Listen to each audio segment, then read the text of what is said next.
A woman says her former neighbor nearly ran over her husband, then hit the elderly couple in the face. She's had a problem with the same man for years and feels the system isn't helping her. Here's News 13's Gabrielle Burkhart.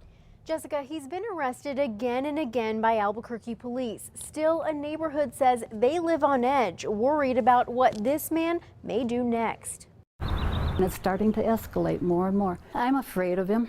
This 74-year-old doesn't want to be identified. She says she and her husband, as well as other Northeast Heights neighbors, have been living in fear for years, all because of one man, 60-year-old Pawan Goel. He moved in 7 or 8 years ago, and it's been one thing right after the other. Even since he moved out, she says Goel still comes back to terrorize neighbors, stealing things out of yards, throwing rocks at vehicles, and showing up late at night, flashing headlights in people's driveways. Court records show Goel has been arrested a number of times, charges like assault and battery, but cases are often dismissed. The reason listed, defendant incompetent. He says, I'm bipolar. You can't do anything to me. I'm bipolar. On March 31st, things took a turn. Home surveillance shows Goel trying to rip out a neighbor's bush from the ground.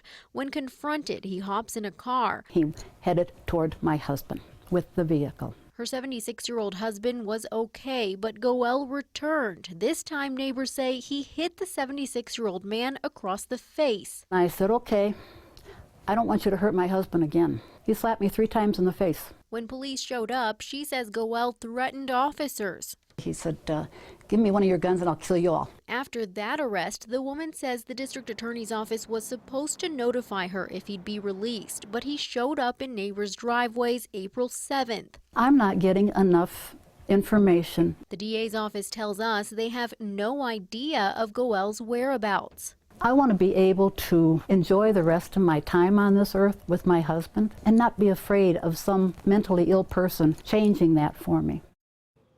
Now, an APD crisis intervention officer is assigned to Goel's case. Although the DA's office said they didn't know, we found out from APD that Goel is currently in state custody. Back to you. All right. Thank you, Gabrielle. APD couldn't tell us how long Goel will be in state custody.